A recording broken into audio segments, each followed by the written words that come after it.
Everyone who knows me knows that Aphra Behn is one of my absolute heroines. She's one of my favourite playwrights.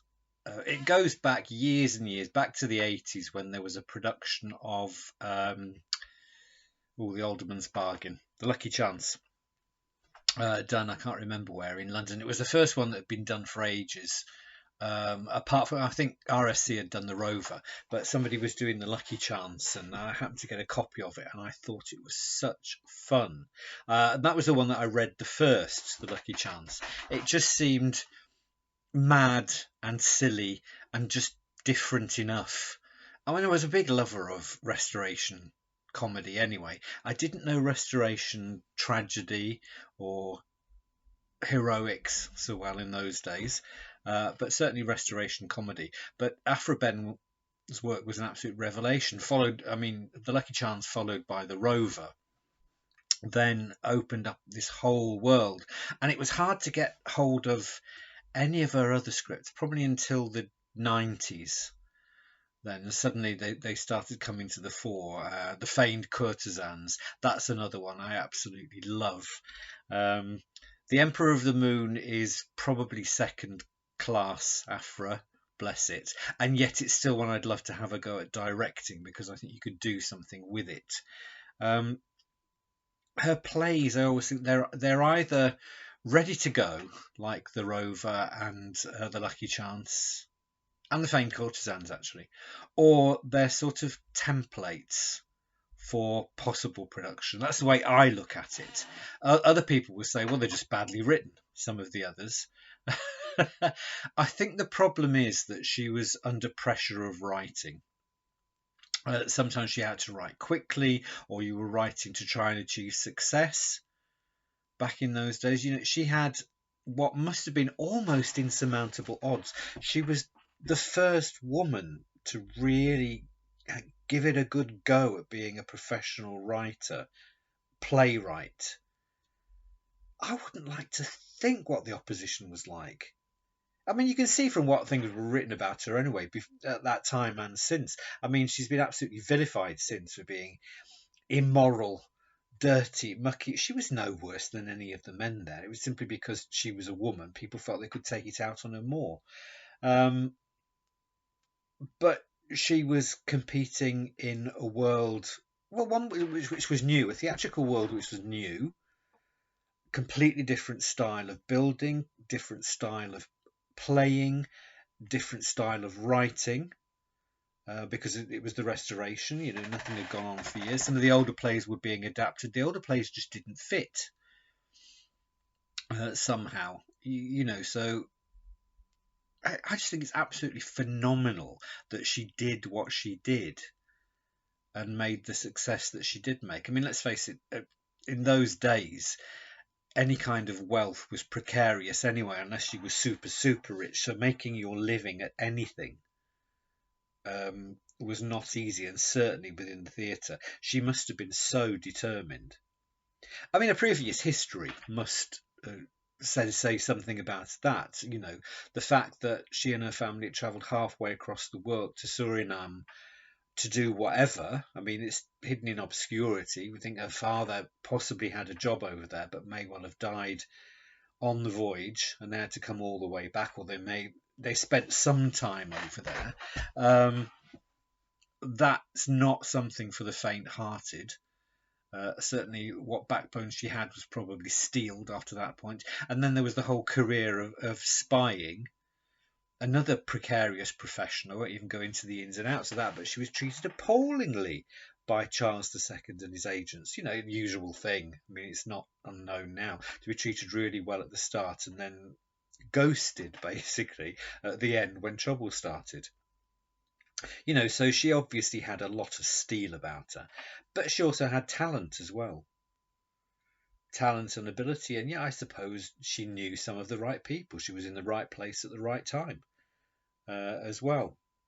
So what about these plays then? You heard me say already, some of them think absolutely ready to go, and others are templates, or really, to make them even acceptable these days, needs a lot of fiddling about with. Although I think I still have the impression, reading some of them, that It's like the Rover Part 2. Not what we've got in the script is maybe partly a working model. I don't know. A draft.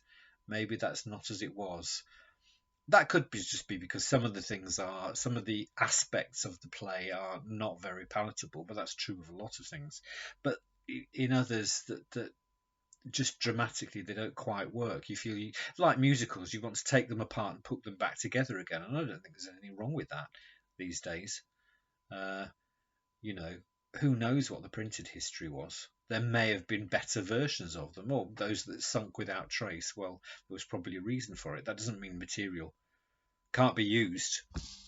I would like some of them. Well, yeah, to get hold of some of them and workshop them.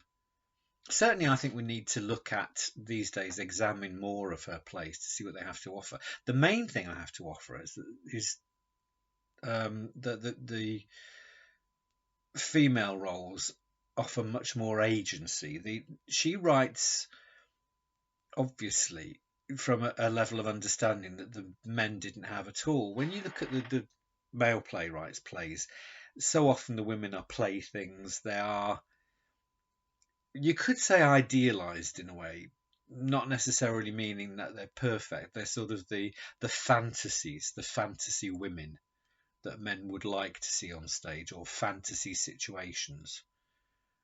And you don't always feel that they're grounded characters. I just taking Helena and Florinda in Aphra Behn's The Rover, their first scene, you are so convinced by them. They speak in a way that comes from experience. They talk about the kind of feelings that make sense. And that's the thing with Aphra's female characters. They make sense. They talk sense. You feel that they are real.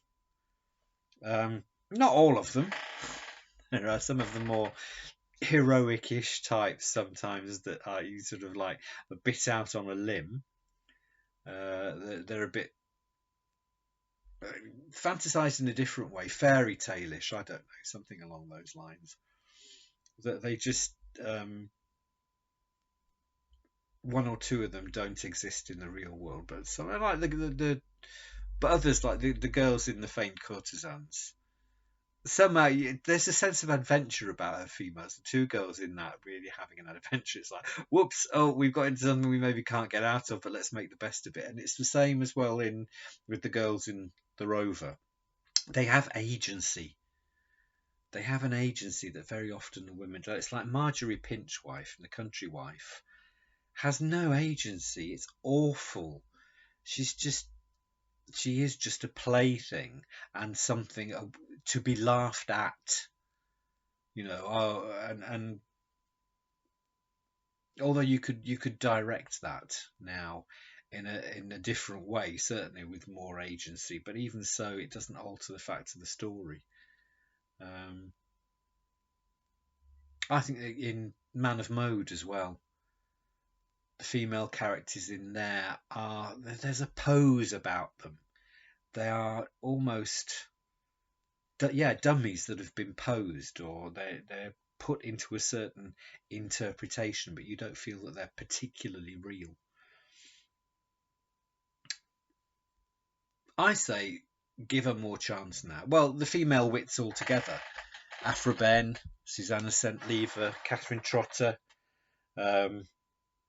Those works need re-exploring. It's funny because people are happy to deconstruct anything from Shakespeare onwards and play around with them, but they tend to leave the female wits play, say, oh well, they're just not very good.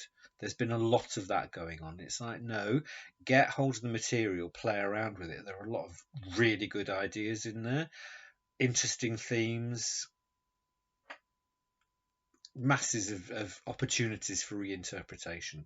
So what I'm saying is, come on, let's give the female wits a chance now.